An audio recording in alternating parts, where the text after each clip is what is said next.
Well, we're working on a chronological gospel. That is, we're going to intermingle Matthew, Mark, Luke, and John in hopefully the best chronological order I can do, trying to hit some highlights of the gospels because, let's face it, it's all important and it's all good.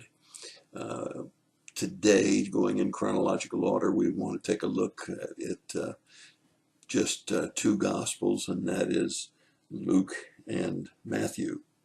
Now, as we look at this, we have to come to the first chronological event, which is the announcement of the birth of John the Baptist.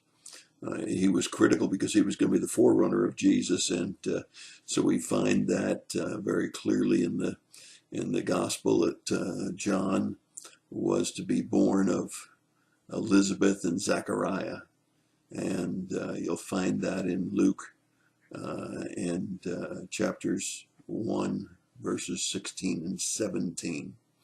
And one of the things that happens here that I think is important is the fact that Zechariah has some doubts. Now, you can't blame him. He was an old man and his wife was an old woman for having some doubts. However, it reminds us that God sees the heart, and even though Zechariah was being told by an angel of God that he was going to have this child, he had some doubts down in his heart, and one of the punishments, if you will, that came about was that he would not be able to speak while he was waiting for this baby. And most of us know that when you're expecting a child, one of the first things you want to do is go out and tell all your friends. I mean, today in today's society, there's the big reveals with popping of balloons and all kinds of things in either pink or in blue. And so Zechariah had to stay silent until he was obedient to call his name John.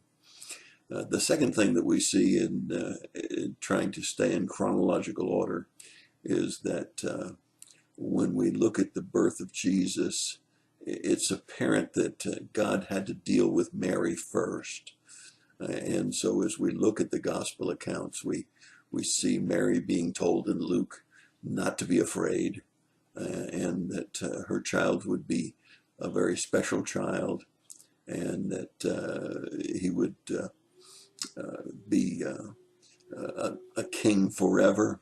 And certainly this would be a revealing discussion where Mary could question, how can this be? I've not even been with a man, much less had a relationship that I could have a child. And yet we know that her words were, nevertheless, let it be done according to his word.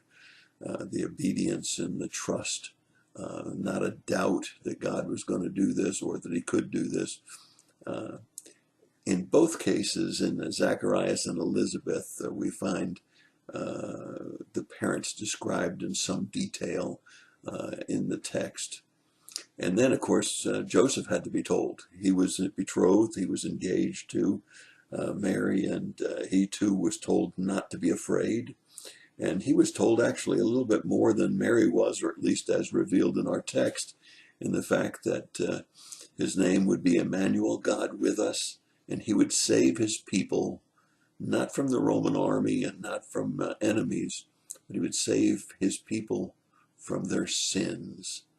So quite a reveal. Here we are in the first chapter of two gospel accounts, and a lot has been revealed to us about this particular set of births, the birth of John the Baptist, and the fact that he would turn hearts back to God, and that he would be the forerunner of the Messiah. But there are 7 things that I want to be sure to point out to you in just this little section of chronological order. The first is that we need to be sure that we remember that God has a plan, and in this plan,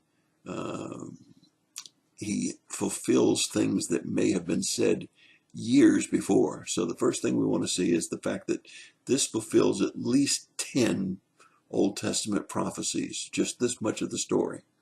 10 Old Testament prophecies, exactly as God said would happen. The second thing that we want to see is we want to see the function of an angel. The angel's major function is announcing. We also recognize that since Gabriel is named, that angels are named and that there's a hierarchy, archangel. So we learn about angels in this first little section. The third thing is that we know that God's timing is always perfect. And the birth of John the Baptist and the birth of Jesus was at the perfect timing. And always with a message of not to fear, not to fear. And we shouldn't fear. Finally, point 5, I would like you to remember the type of parents. Both Zacharias and Elizabeth were righteous people, and it's very clear that Mary and Joseph were righteous people. And God doesn't just pick anybody, he picks righteous parents. The next thing that we want to learn is we want to learn about the fact that doubt can be a question about how it could be, or doubt can be a disbelief. And we see the difference, and God sees the heart. He knows whether we're doubting his ability or we're doubting his will or his way, versus just having questions about how he could do it this way. And so we learn about doubt as well. And finally, number 7, very clear purpose is revealed to us in the first chapter of 2 Gospels. Jesus was coming to save his people from their sins. So here we are in only 2 out of 4 Gospels, Matthew and Luke, and we're learning 7 wonderful truths. And prophecies will be fulfilled.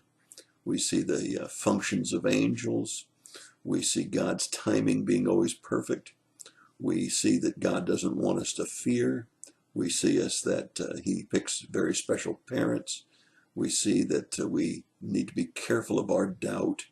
And we also need to know that God revealed his purpose in Jesus and the fact that he would save his people from their sins.